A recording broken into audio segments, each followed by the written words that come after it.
All right. Thank you very much for being here so late in the day at this beautiful day in July, actually. Now, of course, we know that we are allowed to use safety glass. We know that sometimes we have to use safety glass or not use it, depending on what Mr. Feldmeyer said, right? He just showed the last chart. Sometimes you do need it because of certain properties, certain traits. And I do want to show you today what ESGHF is. This is externally surveilled, it is hot stored. And now basically we wanted to have a survey, but I think everybody can kind of figure out whether you've already heard of this product. I think Jochen, you're excluded from this, everybody else can contribute.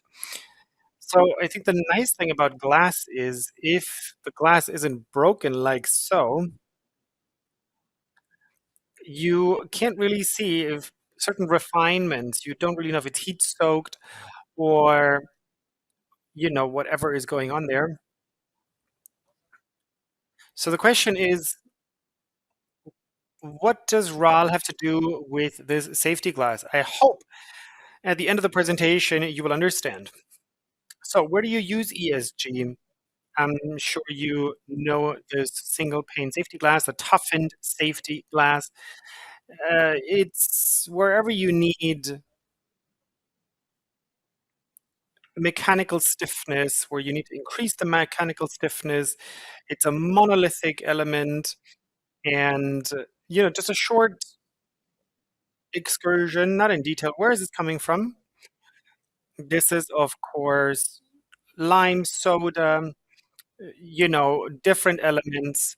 We are drilling it, we are putting our application layers on. So all of this is, of course, produced significantly above 600 degrees Celsius. And in order to have the characteristic traits of the fracture and breakage, the glass then will be cooled down very quickly from over 600 degrees Celsius to room temperature. And then at the end, it is going to be taken off machinery. So what happens actually? I'm getting increased strength against fracture and impact. I am, of course, also more resistant against temperature changes, and the higher mechanical strength is also going along with the fact that you have this new structure. Of course, there are certain fracture structures, but at the end of the day, the breakage structure or fracture structure is done in a way that this is ESG glass, and spontaneous fracture may occur. Now, through the manufacturing process, this tension has already basically been baked into it, and this was also cooled off without any tension, so you have a completely homogeneous tension state, so that additional transformation of the glass is possible going forward. And then, of course, with the single pane safety glass, you include a preload or pre-stress. And just to remind you, here is the glass thickness D, and if glass has one good property, it's really good to, it's very, very resistant to the pressure tension, and not so much against, sorry, it's not very resistant against compressive stress, but very resistant against tensile stress, and those are the exact properties that we're trying to go for. Now, of course, there's one small thing, quite literally, that we need to account for. In the glass, we have certain material that we are using, certain raw materials, which are partially bringing impurities with them. That could be, for example, a nitrite sulfide inclusion or insert. Now, in the float glass, this is not very critical in its structure. Now, it's going to change. It's, however, uncritical, as I said. And then the pre-clamping is actually frozen, if you will. However, this enclosure is going to expand. It could be hours, could be days. We also know years, 10, 12 years sometimes, until this insert, this enclosure is actually expanding, right? So we've got the size of the enclosure compared to the size of this in the space of everything. You've got that in the glass, and this is what the nickel sulfide enclosure looks like in a magnified way. And then due to this volume increase in the tensile stress zone, so right here in the middle, it will increase the tension. And as just mentioned, this could lead to the so-called spontaneous fracture. So the glass is simply going to break just without any prior warning. Could be at 2 in the morning. All of a sudden, this glass would simply break with a huge, huge burst. And then all of a sudden, you have all of these lovely little glass shards lying around in your apartment. And that's exactly due to this small enclosure, this small thing.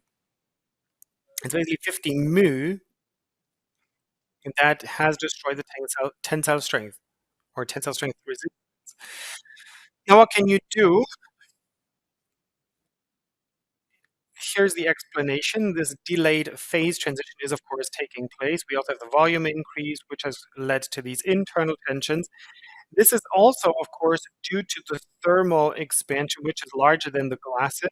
So with the temperature below 379 degrees Celsius, you can see a 4-degree volume increase. So you, of course, have different expansion, which also leads to different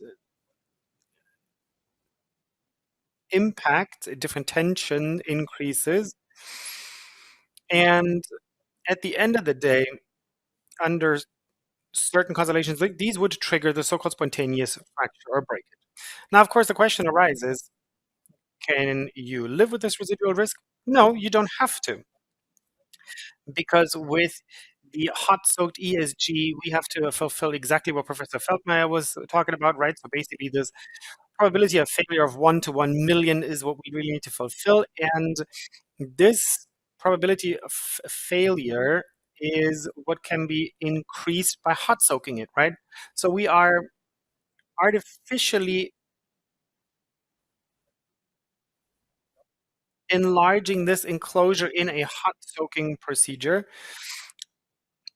You put this into a hot soaking oven and in a multi-layer process or multi-step process, 8, 10, 11 hours, depending on the oven, depending on the capacity of the oven.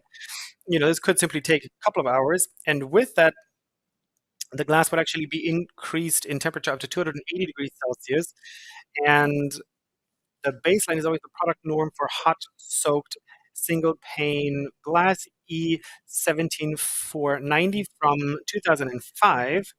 If you know the 2016 one, it's a little bit different in values, but we're currently referring to the 2005 standard because that has already been introduced successfully in the regulatory law framework. Now, what does that mean for all of this? We've got A, B, and C, so the heated phase, the holding phase, and the cooling phase. The glass actually has to really get to 280 degrees Celsius, not just the air temperature. So you see other limits as well, 320 degrees should never be exceeded over the heat up phase. The glass should temporarily also never exceed 300 degrees during the heat up phase. The holding time of 2 hours will also only start once the 280 degrees have been achieved. Now you might know what this actually looks like, and we started with the 18516 with 8 hours, worked our way down to a couple of other hours, to 4 hours. Then the European product came around with 14 hours of 1497. And then with these 2 hours, that's what we're stuck with. And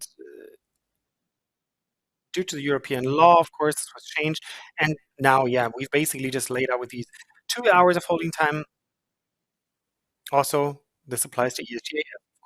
And this is what a hot soaking oven looks like from the outside, depending on the size of what you need. It might be smaller, it might be larger, but everything is basically put in here. They have Teflon layered in between, and you, of course, have different distance between the different panes, usually 20 millimeters, so that every pane can breathe or every glass can breathe and every glass can get its individual temperature correctly. Now, what do I do with the product, you might wonder? And how do we actually end up with a hot soaked, externally regulated and reviewed product? Now, of course, this is coming from 2021 standard 18008, 3, 4, and 5. This is actually now, of course, a delayed version, delayed by 1 year. And here you understand hot soaked ESG being ESG8. That's definition. But of course, the uh, built-in height is restricted, so you can only put these glasses into use under 4 meters. Also, the 18008, of course, applies again, as we said, for vertical glazing. The following applies also for the usable glass types: monolithic, single glasses, float glasses, for example, or ESG or hot soaked ESG, right? So with this, they are talking about this particular product from the European standard, and due to the probability of failure, they are only allowed to be put in if they are not more than 4 meters above the traffic surface. And then you say, okay, I'm also building houses higher than 4 meters, so for example, 6 meters or whatever. Yes, you may, you can absolutely do that, but you can only do that if, and this is something that you have to deal with, if you're looking at all the individualities, right? There's now also a minimum value for the reliability index. And if you achieve that, you can use it. But what does that mean? Let's break it down. This is our summary. Only 4 meters and no limitations. Here we are. You always have to be aware of what you're actually outlining. So the client and the glass manufacturer or the glass worker should all be clear what you use. Is it hot stored? Is it a single pane? Is it ESG, ESGH, according to the individual standards, or externally reviewed hot soaked ESG? For example, according to our association's quality standards as well. So there's always different um, aspects to take into account. And again, you can see here the bases in standard, the 14197.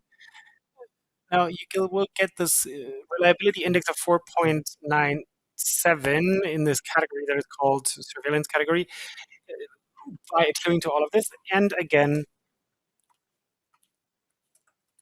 this external monitoring is necessary if you want to achieve this 4.97. Now, this external monitoring is nothing new at all because we've had this forever, and that's where it comes from the previous documentation, and we were also able to fulfill all of the requirements. Here, the application for the requirement is changed. So this needs to be properly safe and sound with the ESGH according to our construction list, the list of construction regulations.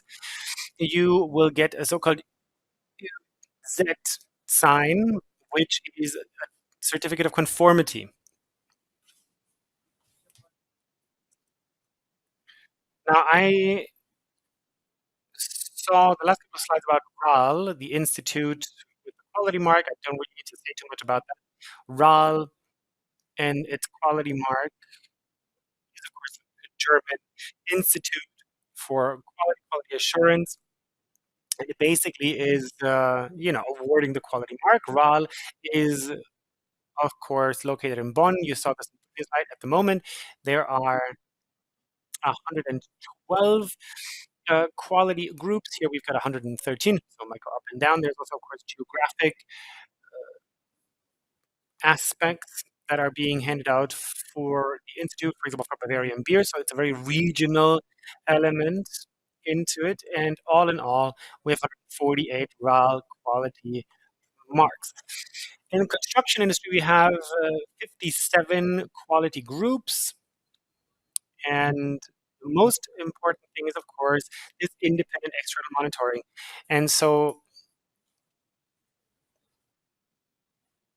here we wanted to set up the ESGHS, and this is the heat-soaked ESG. And we wanted to really establish this particular quality mark so that it's really apparent for all the different users that this is the building product that you need in order to be able to meet the requirements laid out in 18008. Now, of course, there's also different paths. Every single manufacturer can, of course, also issue their own external monitoring, can give their own label for hot soaked, externally monitored ESG. But here you can see the certificate on the right-hand side. We actually have 27 people who are compliant with this particular quality mark, and we actually have two um, quality groups, the Flachglas EV and then the ESG area. So this is basically broken down. This good image of Flachglas EV is broken down into two groups. And this quality committee is, of course, responsible for coordinating the external monitoring agencies. There's, of course, also additional information for the heat-soaked ESG according to 1479, and then also the external monitoring. Now, with this ESGHS is, of course, an externally monitored component and fulfills all of the requirements that we have. The quality seal looks like this. That's the indicator. You're going to get to use this particular logo, and it's also going to say ESGHF RAL GZ525. And with that, of course, you can be sure that you're fulfilling all of the requirements, and your customers can be. ESGHF, hot soaked, externally monitored, fulfills all of the construction and regulatory requirements. It is a unique product which complies to the different requirements, just like ESGH.